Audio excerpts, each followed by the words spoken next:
loi relative à la déclaration de patrimoine ainsi que sur la loi organique relative au Conseil constitutionnel afin d'assurer l'unité, la lisibilité et la stabilité de notre ordonnancement juridique. Dans cette même logique de cohérence globale des réformes, il conviendrait que la déclaration de patrimoine soit également érigée en pièce constitutive du dossier de candidature à l'élection présidentielle. Rendue publique avant le terme du scrutin, elle permettrait d'asseoir la transparence dès l'entrée en compétition électorale et pour le candidat proclamé élu, elle tiendrait lieu de déclaration d'entrée en fonction. Cette articulation unifiera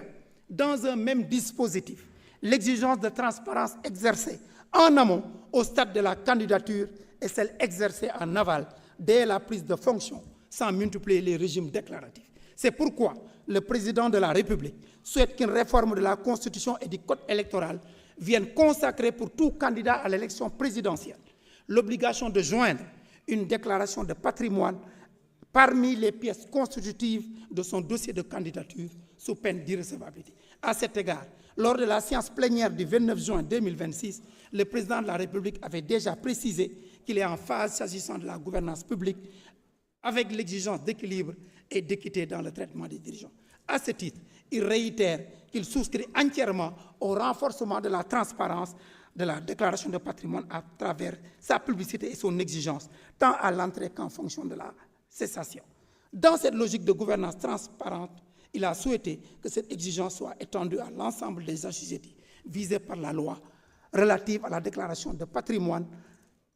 ou, à tout le moins, au président de l'Assemblée nationale et au Premier ministre. Il rappelle à ce propos que sa propre déclaration de patrimoine en tant que candidat était conforme à celle établie lors de son entrée en vigueur. Honorable député, le président de la République demeure fortement attaché au principe de la transparence. C'est dans cet esprit que le gouvernement se félicite de ces observations, soit trouvées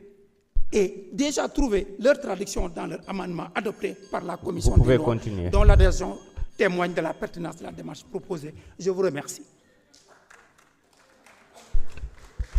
Merci.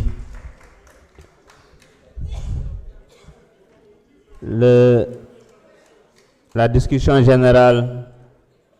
étant close, nous allons maintenant passer au vote de l'article unique. Mais avant, je voudrais informer la plénière de la réception de 2 demandes d'explication de vote de nos collègues Bara Ndiaye et Cheikh Thioro Mbacké. Bara Ndiaye, vous avez la parole.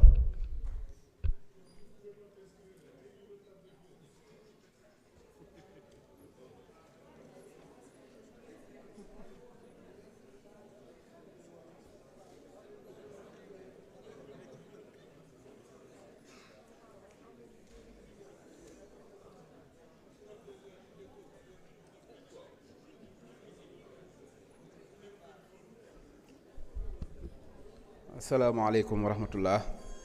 Monsieur le président, ñoo ngi lay nuyu. ñoo ngi nuyu monsieur le ministre Sarr di nuyu suñu mag di maître Moussa Sarr tey sax ñaari ministre Sarr defe naa lañ am kon mi ngi noonu di nuyu suñu collègue député yépp. mu mel ne ñun ñoo demandé woon parole bi pour synthèse wala leeral tuuti rek ci lan moo ñu fi dajale woon tey ak lan mooy esprit loi bi nga xamante ne moo war a tax ñu demandé ñëpp ñu wate ko parce que tey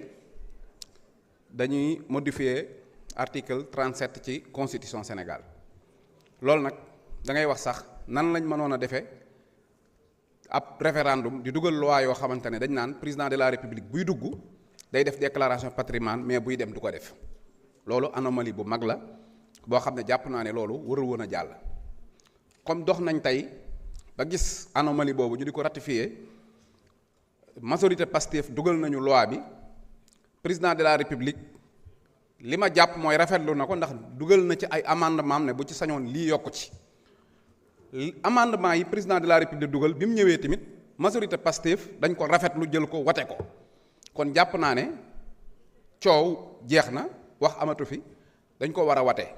may ñaan président de la république nag comme moom bëgg na def déclaration patrimoine am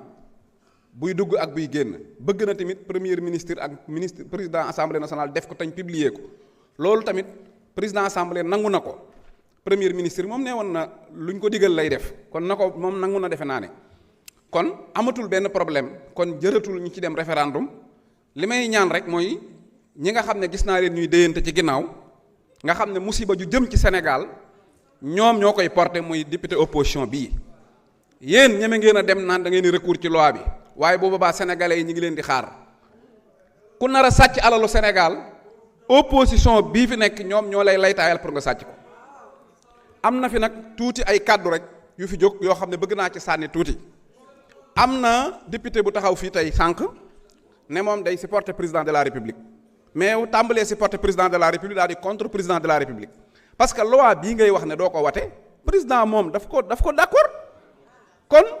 sa xel rek moo jàpp ne président jubul bëggul lu jub kon xëy na même bu waxee da cee àndu ci loolu sa xol moo la ko jox ak sa xel te yéen ñaar ku mooy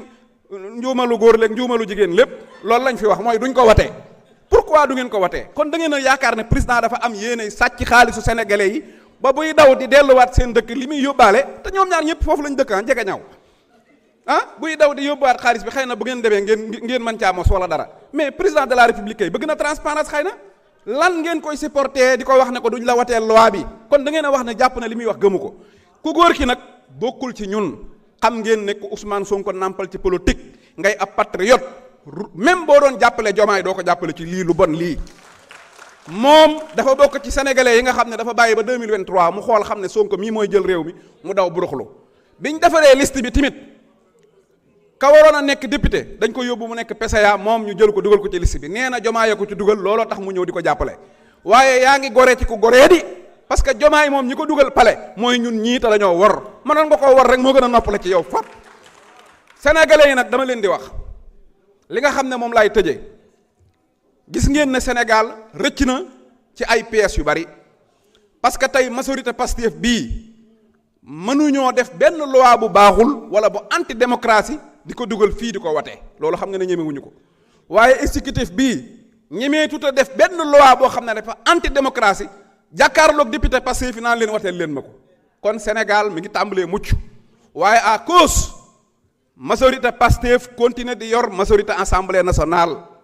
saa bu majorité Pastef nekkatul assemblée nationale mi ngi mel ne nga jël golo dugal ko ci biiru tool naan ko dama koy garder loo wala nga jël am siiru mu rëy muus mu rëy dugal ko ci biir ngunul Anta Babacar Ngom ne ko gardeel ma cuuji lépp lay lekk kon alalu Sénégal démocratie Sénégal jàmmi Sénégal mucc Sénégal ëllëg dafa nekk ci loxol parti Pastef nekk ci loxol majorité Pastef dégg naa ko ne président tasal assemblée nationale ak ñu ko yàkkamti ndax ñu yokk ndax ñaari saytaane yi nu rax génn ci ñun yàkkamti nañ ñu tas ko de parce que ñun ay démocrate lañ du ñu kar kenn di ko dóor du ñu wax kenn dara kum neex nga taxaw fi nga défendre ku la neex mais ñun démocratie rek lañ nekke wasalaam. Cheikh Thioro Mbacké,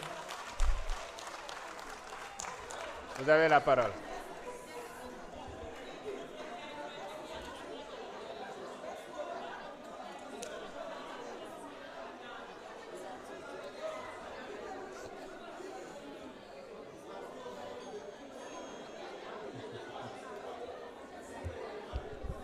Cheikh Bara. S'il vous plaît. Salaamaaleykum wa rahmatullah. S'il vous plaît.